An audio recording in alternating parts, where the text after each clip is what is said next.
mighty of mighty albums. Which, until we took this journey, I would have said Power was my Slave. favourite Maiden album without a single hesitation. Yeah. I have said this for decades that this was the number one. Yeah. It was only this journey doing this that made Where me you suddenly had to get go, into it. Yeah. I've just been an idiot.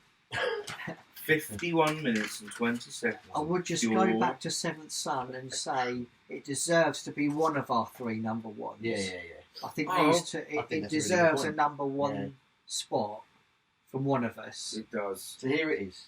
Oh my God. Where do you start? Where do you start with... Much like Seventh Son, where do you start? I tell you what, the easiest way is, as I was already referencing it an awful lot, let's get the elephant out the room as to why this didn't stay number one after 30 odd years or whatever it is. What knocked that off? Lost for Words, Know it. Big Know Horror, it. Instrumental. is just I only thought not that because necessary. Yeah. Now, I don't skip it when I listen to the album, but if I had to pick one I was going to skip, if there was something I would say, it's a bit disposable. Yeah. Like I said, Prophecy was the weakest of those songs on there that still made it incredible. This is enough of a drop for me to go, I just kind of don't really listen to it or get absolutely lifted by it. Because other than that, the rest of the first side's cracking. Side B of Power Slave is my most favourite single side of Iron Maiden. It is beyond perfection. Back in the Village rips out on the most unbelievable riff with just relentless vocals. Again, Prisoner inspired, like the Prisoner was itself. Yeah. Power Slave has my favourite Maiden riff of all time. The central riff to Power Slave is my single most favourite Maiden riff, and Rhyme is my favourite epic length Maiden song. Yeah. It trumps all others because of the middle section, and it just goes diddle and you're in. Yeah. There is no need over 30 minutes to do a 5-minute intro. Yeah. And so that is utter perfection. You wonder It's only how 3 tracks. It's only 3 songs. You wonder how it got bumped off.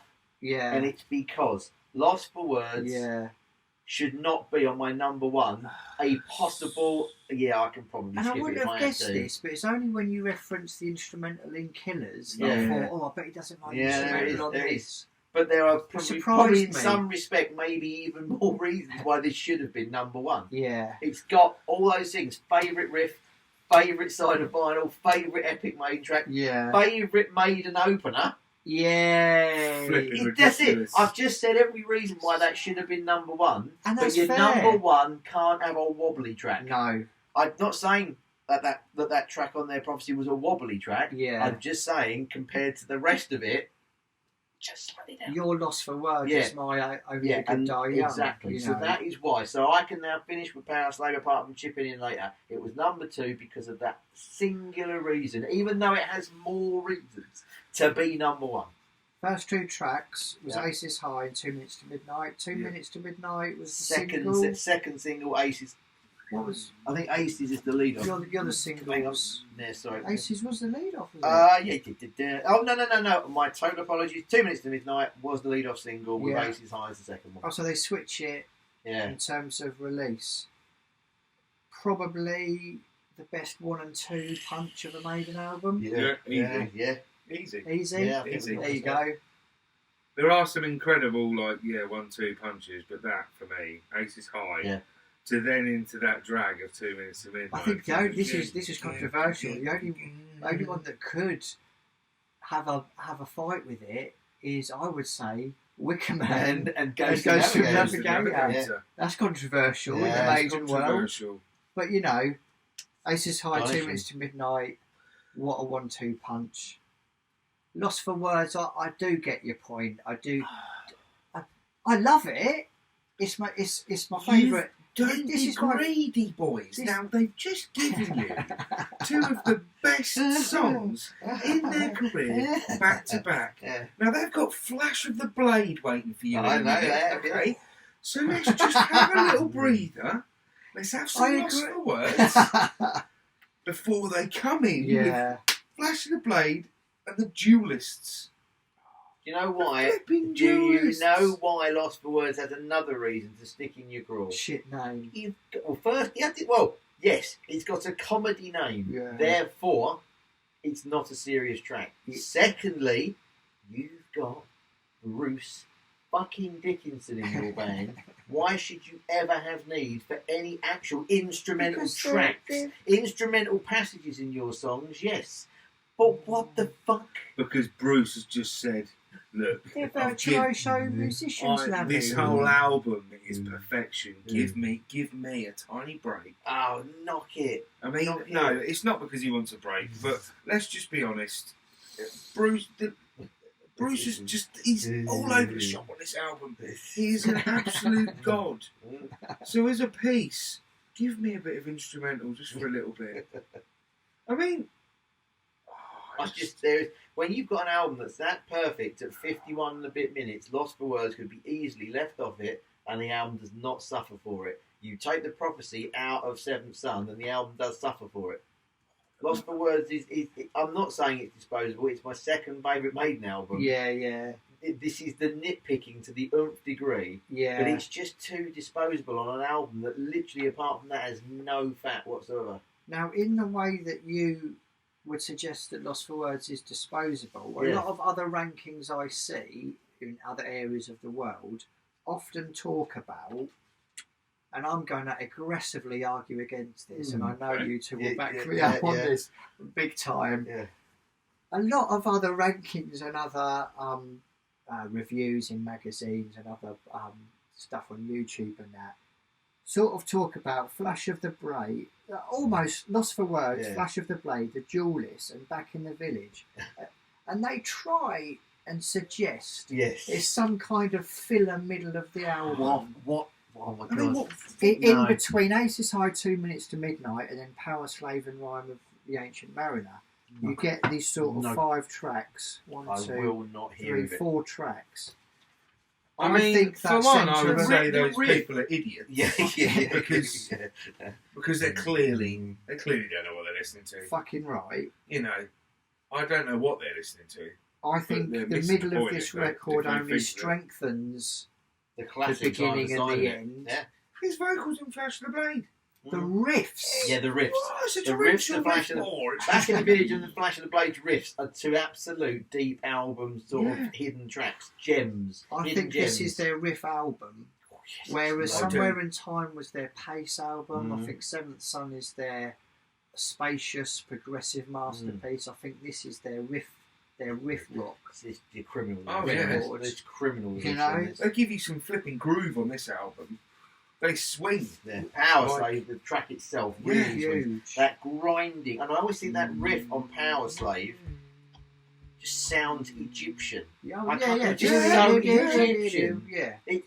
I've never seen something like that, like a riff, an actual riff capture Capture the the concept, concept, of a song, yes, but not an actual riff. Yeah. Again, it's Yeah, on yeah. that perfect side. Back in the Village just shreds and shreds, and it just doesn't let up. It's breathless. You're that first and second. Back in the Village, back in the Village. How many times do you think he says Back in the Village? Probably as and many Back in the times as Village? Ian Astbury says "baby" in a single cult song. I had noted this down at one point in my life. It's easily like 30 something. I Oh, remember right, the count- entire track? Yeah, Oh, like- yeah. God knows.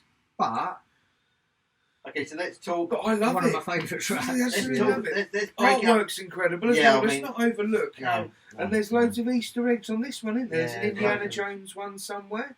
Yes. Indiana was here or something. Yeah, there is Right. there is an indie was here. Yeah, There's yeah. loads of little references in there. Yeah, the different Sphinx heads and stuff like that. There's tons of it. And I And love the fonts. Yeah, Like, you've got again, the classic yeah, Maiden, yeah. but look at the Power Slave font. Oh, it's That is beautiful. beautiful. And again, that is Yeah. far more Yeah, that of is a such a quality good- photograph than the space buggy in Somewhere in Time. That's my favourite band shot of Maiden. Yeah. That and the one of them lined up with the all topless and blindfolded, Oh, like as yeah. if they'd been taken Right. prisoner. So that perfectly leads us to this. As we've said, 2 Minutes to Midnight and 80 are the two singles. At the same time, of course, we have to reference this bad boy. Yeah. So, Hand one in of the greatest live releases of all time. This the original VHS, now DVD, is an absolutely near perfect concert film. It's just off the chart. Everything about it is sensational. Yeah. And it stands up now, from 1985 to this day, still as a benchmark for how you do a performance. So the World Slavery Tour. So the World Slavery Tour, which obviously then births one of the greatest live albums of all time. Yeah. And probably Wurzel can hear us in Dogs here. in the house. Yeah. No, because we can't open the door. We can't open the door. Okay. So if we whistle and wind him up, he's just going to try and bust his We way should in. encourage him. I'm not whistling. I've been a dog owner. I'm shut up. So anyway, so you've got the World Slavery Tour. So live Hand in hand, which spawns two more massive singles, which are live versions of Running Free and live versions of Run to the Hills. Nice. But B-sides is where I'm going with the thing you mentioned with the artwork. So you had a couple of covers, Rainbow's Gold and King of Twilight, were two really obscure bands called Beckett and Nectar. But there is the famous Mission from Harry B-side. Yes. Which is obviously an argument God. recorded between Steve Harris and Nico McBrain over the behaviour of McBrain's drum riser, and Bruce Dickinson sticks in a recorder, Harry. just sticks in a tape recorder, Oh, little and Harry. Nico just keeps winding him up. And it's that final line, isn't it? Oh, some And he cunt's just recording this. Yeah. Some It cunt's just- recording this. Oh, in some respects, at this point where they're doing these incredible albums, there's so much music, you could argue it's a stupid waste of a bit of wax that isn't But it's actual so Maiden good. music. But Yeah. it captures Nico's like element in the band, Yeah, doesn't it? yeah. You know, like the guy works his ass off.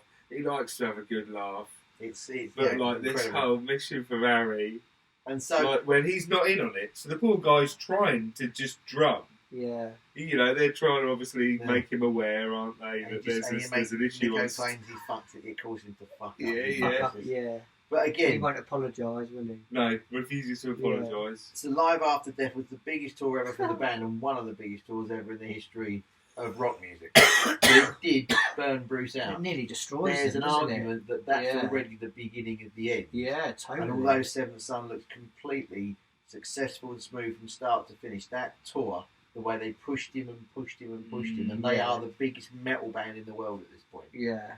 You know, Rightly rightly so. pushed him way too much. The World Slavery Tour, but the fact they've got these incredible documentations of that, of such, it was obviously the second. It was the second of the Iron Maiden DVDs released in the more modern era, Yeah. with history and everything attached Yeah. to it. And again, just on that DVD with the cleaned up audio and the picture and everything else, it's still just Oh, I love it. off the charts. So let's talk about the classic, epic, near 14-minute Rhyme and the Ancient Mariner. Yeah. My favourite of all the Maiden epics. Again, This is it, isn't it? It's perfection. It's like whenever this is the benchmark for any epic track that they do now. Yeah. They deliver something like Rhyme of the Ancient Mariner. Any time they do an epic track, you're going to be like, oh, is it going to be as good as Rhyme of the Ancient And they Mariner? never are. And they never can be. And they come close, obviously, like Fear of the Dark. What an incredible epic track. Yeah. But Rhyme of the Ancient Mariner, to get Shoot away, strangers. Afraid to Shoot Strangers, 14 minutes And to finish an album. I know. Like, in this era, Yeah. like nobody's doing No, that no. unless you're Yeah, King yeah, Crimson yeah. or something, and that's Yeah. expected. Yeah. But Maiden get away with it, like you said when Chris said about it being his favourite side of a Maiden album. It's only three tracks. Yeah. Mm. And I think it's just, and again, it just comes down to their very down to earth way of doing what they do. And it's been well documented, Steve Harris. It's just written by him, isn't it? And he's been well documented in saying, well, there's no way I knew it would be that long. It's ridiculous. I was just writing this song, and I felt it was a little bit long. So it's not like they're not trying to do anything. They're not trying to go, right, I want to head in a more progressive way. I'm going to write a 10-minute plus song. It just happens naturally. And I think that's generally the case on every record, that anything they stumble upon lengthwise, we've talked about lengthy tracks a lot in Maiden. Yeah. And I think he just stumbles on it. It's not like he's trying to write something lengthy. It just happens to be lengthy with the quality It of suits what he's the coming up. narrative and the amount of lyrics Yeah. he's got to deliver. I think for me, one thing about this track, which separates it from a lot of the other Maiden epics. We've touched on one bit already, which is just that cold, straight in. Within seconds, you're into that song, and within less than a minute, you're into Bruce's vocal. It's there. It's all there straight away. And yes, there is an argument. You've had a lot of big build-up with the atmospherics that are within Power Slave and stuff. You've got that effect, the sound effect that drops between the songs. Yeah. But this drops in. The middle section is as original as you get. Yeah. With the narrative over the top. Yeah. And they do all these other middle sections in all their other epics where they drop right out and they just... There is something eerie. This is something very original. Creepy. There is something disorientating about that whole sequence. Then the drop back in as it just builds up and builds up and builds up and goes. It doesn't feel like 14 minutes, 6 or 7 at the most. That's the thing that always surprises me when I listen to it. Yeah, and look at open this up. There's no way that we'll be able to really show it. But the lyrics start here. Yeah. And go all the way down that second column. There is so much. Yeah. There are so many words. There is so much narrative to this. Yeah. Taylor Coleridge, though, isn't it? Yes. He based it again Back on to literature. Exactly. And Harris had said that, like you'd said, he had sort of like just went with it. He didn't know how long it was going to be. He didn't care how long it was going to be. Yeah. But the one thing he did care about was the fact that kids might get into literature. Yeah. So he thought, why not? Yeah. You know, like we'll give him something about Taylor Coleridge or whatever. You know, like base it on that. Totally. I just find that fascinating. But because at this point they've got all eyes on them. So rather than be irresponsible and go fucking sex, drugs, rock and roll, Satanism, all that shit. Yeah. Oh, why don't you read some Taylor It's Coleridge? still, Well, they're clever boys, aren't they? You know, they're. Well, you think of what they're an alternative to in terms of guitar-based heavier music at the moment. Thrash now, 84, 85 is in its infancy. Yeah. Bay Area's just beginning to capture like Slayer's debut and stuff. So thrash is in its ascendancy, but glam is also on its way up at the moment. So you've got this darker underbelly of metal with thrash. Lyrically, there's darker images and themes and a lot of Satan and stuff like this. On the other hand, there is just the, injecting Hollywood sleaze, fucking heavy made up rock dudes of the strip, which is almost as dark and unpleasant, but in a completely different way. On the surface, very and light, they're both still classed as thrash and glam metal, heavy metal kind of thing. And in the middle, there's Maiden and Priest and a few of the others behind them, and you're talking about Samuel Taylor Coleridge. Yeah.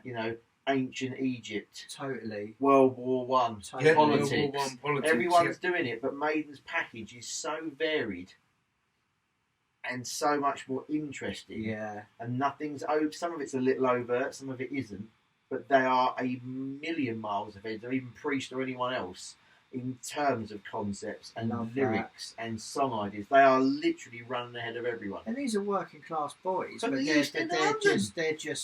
they're interested in all manner of shit. And they're probably never met a mariner in their lives. Man. And they're just interested in good shit, self-taught. Yeah. Make the effort to read some books. Happy days. Yeah. They literally are at the front. That whole vanguard of what was being loosely dubbed as heavy metal. Yeah. Everything from the Crew up to fucking Slayer. They're at the front. They are the vanguard now. If vanguard's the right word, maybe not actually. They're at the front of it. They're the leaders. Defo. And that's why at this point, at this point in 85, they've ascended to the biggest metal band, as I've just said, thrash and glam and everything else. And there's still traditional heavy metal from the new wave of British heavy metal and everything else still trailing away. But they're trailing in Maiden's wake. Maiden have pulled so far ahead on every level. Yeah. And we're talking about it here. We're talking about, we haven't even talked about Birch's production yet. I don't know. We don't need to. It's possibly perfection. we would have. There's a time I would have said that is Maiden's definitively produced record and Maiden's definitive sound. Yeah. But I prefer Seventh Son because it suits the tone and the album. It does. And I just like it slightly heavier. But but this equally suits Power Slave, I think. But Kevin Shirley may have trumped this with what he did with Brave New World. But for so long, I would have said this is Maiden's definitive production. Everything about it. The drum sound for me is like, that's my favourite drum sound. We all play music here, certain instruments. It's my favourite drum sound on that. I don't know what it is. It's ridiculous. But it's just sonically, it is perfect. Absolutely perfect. Because it's not too big a sounding album like that. It's less big sounding. It's more compressed but it's got that attack. Yeah. It's a heavy. The album itself feels like an attack. I just love how it's buzzsaw guitars. abrasive. They're really cutting, but they're still crunchy when they're chugging. Yeah. It's what we said about Kevin Shirley. Kevin Shirley takes this and then almost strips one level off it. Interesting. So it's got a lot of the sonics of this, which is traditionally perfectly what Maiden of that real golden era. When you listen to Brave New World, it's this. Yeah, maybe some of that grit's gone, but it's more polished in terms of the fact it's modern Brave New World. But there's a lot of echoes back. The attack to the is drum. there. It's attack, and Brave New World does that as well. Yeah. The only reason that Brave New World can't be number one is because I love the way that they capture elements of Power Slave on Brave New World. Yeah, it's a great point, boys. Like this, for me, it is hard because I do love Seventh Son so much, and I don't like to split these two. No. But if I was on a desert island and I could only listen to one, it would have to be Power Slave. Yeah. And it's simply for things like, as I say, the opening riff to 2 Minutes to Midnight comes in my head more often than any riff in my life. It's a proper get up and go freaking riff. Like driving it home. But I just love the whole concept of it, the Egyptian concept. The fact that they've still got those little like nods to pop culture in there. But you only get it if you look deeply. Yeah. It's not out in the open. Not the front and centre of this. No, and he's got quite a cheeky little smug look on his face. He's not the front and centre for something that has been classed as one of Maiden's most definitive album covers. Yeah. It's the spirit of him that's in there. Because on Peace of Mind, the record before, it's literally just in there, isn't and it? It's very pronounced on Knob, and on Somewhere in Time, and on Seventh Son. I love this though. He's the ruler, mate. He is literally the ruler, the king. The king. But this, look at that artwork. This spun off so much merch, so many eddies, along with Live After Death. It's that golden era again of every Maiden design on a T-shirt and a tour poster and singles and everything else. Were just like absolutely incredible. The closed cockpit on Aces High with just Eddie's face in it. Jesus. Because you don't even need to see the whole plane. You just see a bit of the cockpit, all that tight angle. It's just amazing. Yeah. So Bruce's voice, though, like this, the levels he goes to on this album are just out of this world. And again, like Flash of the Blade. I don't know why anybody would not see that as like a masterpiece in sing, like a masterclass in singing. Or the way that you herald people like Freddie Mercury to get up to these points and deliver a key for bars and hold his voice, and he can just do it effortlessly, flawlessly. He can do it effortlessly, those big soaring notes, but he can also pump out words at incredible speed, really clearly. Yeah, his diction is unreal on this album. No spoilers, but I think we should do like maybe a top 3 or 4 rock vocalists. There's a great one in there. Top 5 maybe. Yeah. I think we might agree on. Like we've said, you put a whole bunch down that you like, but your top 5 are the ones that get mentioned. Yeah. Because that'll be hard. I'm going to go back to a point that was interesting earlier about this album as well that Harvey said, which is from Flash of the Blade through to Back in the Village, those 3 tracks, maybe even with Power Slave, get a bit of in other rankings and other things. There's a bit of a Lost for Words right the way through there. Yeah. It's a bit petty. So apart from Lost for Words turning up as a B-side from a few of the performances on the Live After Death tour, both Lost for Words, Flash of the Blade, The Duelist and Back in the Village do not enter live sets hardly ever. Why do you think that is? Well, it's just interesting, isn't it, that you look at Seventh Son and a lot of them got rotated.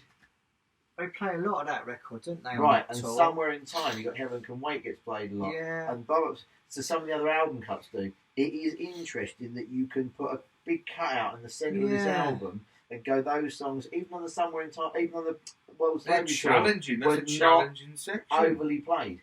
Yet, we've just talked about our love that we think they are just simply full of riffs and incredible. Everything we just said about the album, we're including them in it. We're not just looking at those 1, 2, 3, 4 key classic in almost every Maiden set for years type songs. And it's interesting. It's your number 1 album, both of you, but there's this big chunk that doesn't get played live, and it's just bizarre. You think that's why people think? Is it a perceived notion that middle chunk of this record I think is it's less too than, challenging. or Like, are people actually listening to this shit? But I always have this this argument is always that put up there as the number if one, something's isn't said it? enough times, people will believe it. And I just think there's this narrative with Power Slave that there is that middle of the album that's a bit less than.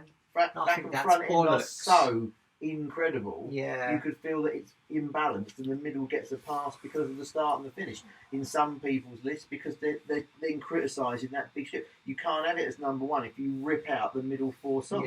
Yeah. Our last few, we've put the smallest of critiques in because we're realising how significant and important they are as albums hitting our top five.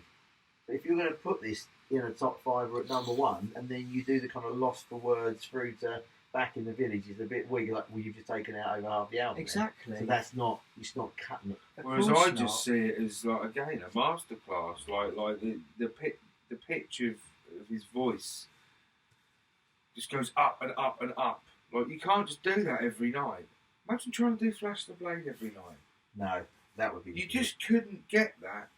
Well, King Diamond does it. He still does it to this day. And still get through the high notes. Yeah. But Bruce was, this is a challenging album for anybody to do. Totally. And if anything, the guys, the guitarists and Harris have got to make it a bit more complicated for themselves. Yeah. Because Nico and Bruce are both on absolute fire. Yeah. So, and the pace of the album, like, I just can't see any criticism. That, mate, because when I was talking about Somewhere in Time being the paciest, I think this is hot on its heels. It is. Because it's only when they reach the final two songs that they start to, mid-pace it a little bit. Aces High, 2 Minutes to Midnight. Lost for Words is quite a technical track, and it's still well driven. Flash of the Blade, Julius, Back in the Village. It's a pacey fucking first six. Power Slave is the first one to drop that tempo for almost the entire song. Mariner will have two passages where they ramp up the tempo again, but Power Slave will grind it all the way. Yeah, probably it's so similar to Maiden. These two especially, and I would say if you put Somewhere in Time between them, that you've got a trio of absolute a pinnacle. Yeah. Like, you can go either side of it, but those three as a trio are just an absolute joy to listen to. I think we should spend 2 minutes on that, because if it wasn't for if we did this 6 or 7 years ago, it would always be Power Slave, Seventh Son, Somewhere in Time would generally be like, what's your top 3 Maiden albums? Really? That's what I'd pump out. Yeah. And it's only doing this that really other ones have really caught my fire when I've gone into it. The second half of Maiden's comeback, we've had a better appreciation from it, as you've said. Yeah. Not just through listening over the last, but this journey has brought that second phase into light almost as equally as this. Yeah. But as a trio, if anybody said to me, what sort of Maiden should I listen to, I wouldn't say Number of the Beast. I'd say do those 3 in order, and you'll hear the progression from Power Slave to Seventh Son. Yeah. And you're capturing what I think is the most prolific period of Maiden. They shit out Power Slave, Somewhere in Time, and Seventh Son 4 years. From September to April, 4 years. Yeah. So it's not even full. It's not even 4 years. It's like 3.5 years. Yeah. So if you added Peace of Mind in, is that if you put 5 Peace years? of Mind, 82 to 88, so 6 years. 6 years. They pump out that. But yeah, again, Peace of Mind, I wouldn't, because I still don't think they've found their feet. I think they find their feet with Power Slave, and then they have some fucking fun. Because everybody is settled in. Everybody's settled in. Album number 2, first album, it's Harris and Murray who have to settle in. Second album, you had Smith adding in. Third album, you have Bruce settling in. Fourth album, you have Nico settling in. Yeah. So the Imperial phase takes 4 albums to build up. So that's why when you get to number 5, when they're all embedded, having done the world peace tour, they are now that massively incredibly well-oiled machine. Yeah. You then hit the perfection of the, we'll say, we'll say, more straight produced albums, this is the pinnacle. Yeah. So once you've done that, you can't beat this. No. They have to try something different. You go into what is happening at the moment, where it's the bass synths and everything on Somewhere in Time. Yeah. But you're right, they don't quite get it right. Point. But then they've learnt the craft, as you said about this album, and when they start putting this with Somewhere in Time, you get that. Yeah. This is the pinnacle. You can't beat this. Then you can't beat this. Yeah. So you strip it away for No Prayer for the Dying, which is a very back to basics album, much shorter songs. Yeah. And I think it gets a much better historical viewing, a more favourable viewing through looking back at things because of what it followed. It's still riding that wave. And then people do feel that Fear of the Dark, it's the brick wall. Yeah. It's a bit over padded and blah, blah, blah, blah, blah. And they're not getting along. And Birch has had his day. We've talked about all of this. But you can see where you can't beat that for the straight up, uncluttered Maiden, and then you can't beat this 2 albums later for the pinnacle of bringing it all together with the tweaks and the changes and the prog and everything else. Only Brave New World taps at both their doors. Love it.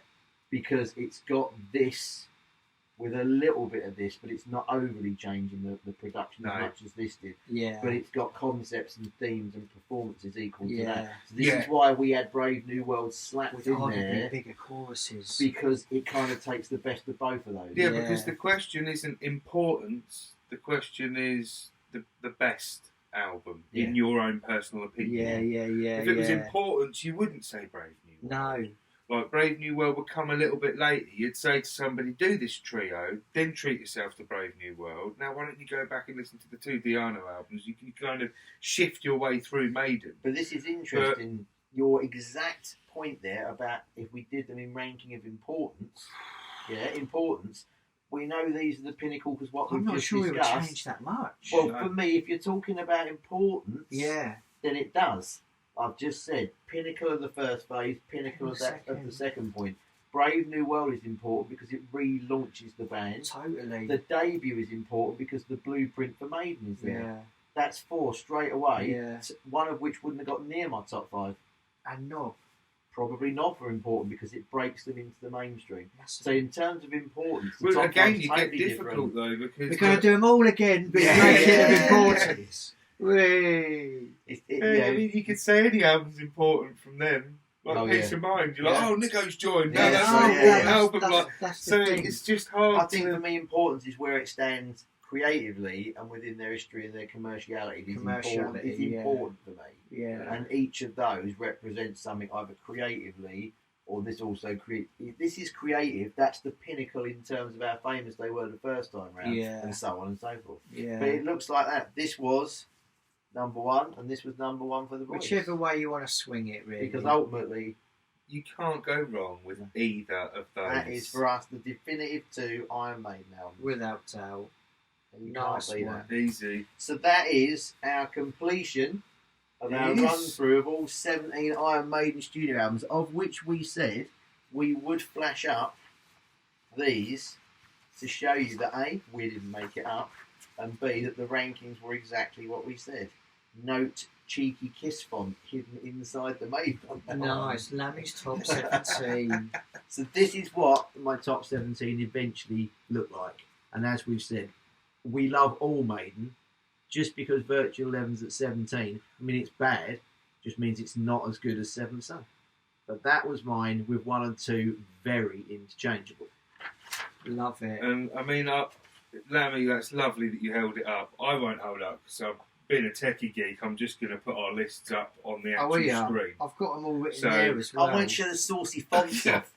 I suppose you put a lot of effort into your notes. Mine are more scribbled meandering. I've still done an ordering, but yeah, but yours came with additional, full detailed additional notes. You've got like this is just this is just 17 Maiden albums in the list. This OCD. is a work of literary genius.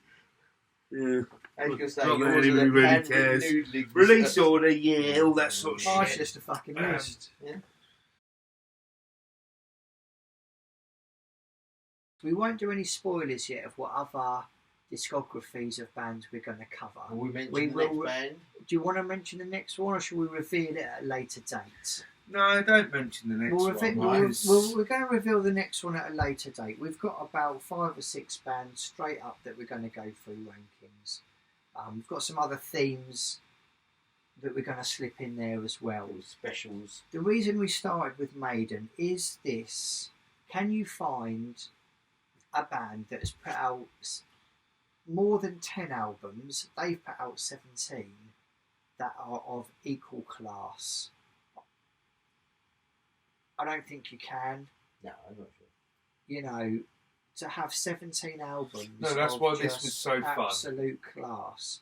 I don't think there's another band like it. No, we've picked some bands. We've picked some that will have runs of albums as good as this. Yeah. And maybe 1 or 2 moments where they're even possibly higher than this. Yeah. But we may not find any other bands with this level of consistency. Yeah. There are others where you have to talk about noticeable dips. For sure. That will probably show up reasonably straight up on people's lists. Yeah. But this was very different. Because, like you say, everyone can defend everything. Yeah. Some more than others. And that's the beauty. But it's all there, and I don't think anyone else is ever going to be able to deliver that. Yeah. Not with a 10 album as the boundary. It was a Zeppelin challenge. could be close, but it's not got a 10 album legacy. It was a challenge because it was fun. Initially, the idea was just pure fun. That we can rank Maiden. That's going to be fun because they're all consistently good albums.